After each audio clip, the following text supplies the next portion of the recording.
Okay, in this video we're going to talk about some tips for taking really good photos, which will be really imperative for summer camp, especially for getting your colors right. So first of all, I am shooting from an older iPhone. It really isn't anything fancy.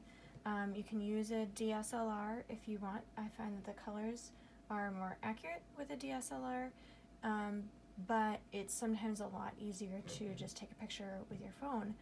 So I want to help you kind of get the settings right. So first of all, I have my sewing room is in the basement, and this is north is this way, so it's kind of a northeast window.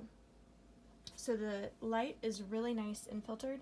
Sometimes if I'm really struggling to get the colors right in here, I will go to my son's bedroom. His room is kind of southeast facing. The problem with a window that's more on the south side is that you're going to have a lot harsher shadows. That's also the reason why I don't take pictures outside in full sunlight, is because you'll have all of these full shadows, or harsh shadows, I mean, and then your colors will be really washed out. So taking pictures on a really cloudy day outside is absolutely perfect.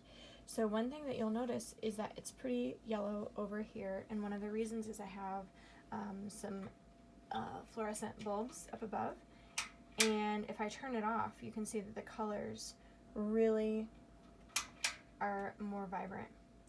See, they're just kind of a little bit more muted there, and they're a lot more vibrant. But what also happens is that the shadows become really harsh, and this is really nice and bright over here, but this isn't. You might be tempted, I'm going to play with the darkness control, which you can absolutely do to really get the right color. So I've increased it just a little bit. But another thing that you can do, so I usually will take a photo with the light above me off, because the colors are not quite as correct, but you can see it's just really harsh. So what I'm going to do is this is just a piece of paper, and I'm just going to bounce the light. Now do you see that the shadows became a lot less harsh just by having a piece of paper? And what it's doing, this is a little bit tricky to do with one hand, and let me decrease this a little bit.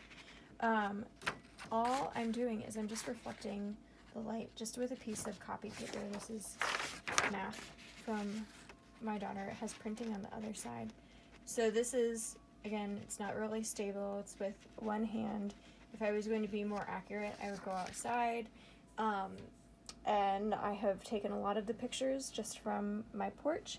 The other thing that I do is I take them overhead as much as I can, because then I find that the colors are much more accurate and much more vibrant, really. But just by adding just a piece of paper on the side, you can see how it just totally changes the colors and makes the shadows less harsh. So then when you post it, you can just crop out this light. I'm going to go into my son's room and see if it changes, and if it does, then I will record a video and I will post that as well. Okay, so this is outside. Oops. No, it's breezy and cloudy today. You can see that the colors have changed. And I would probably put a piece of white paper behind this, because you can see the seams, and it again really changes the colors that are presented, but I feel like this is far more accurate. These colors here, the lighter colors, my iPhone has kind of a hard time getting accurate colors here, which is why I tend to use my DSLR, just because I want to have the colors show up as crisp as possible. But again, it's cloudy today.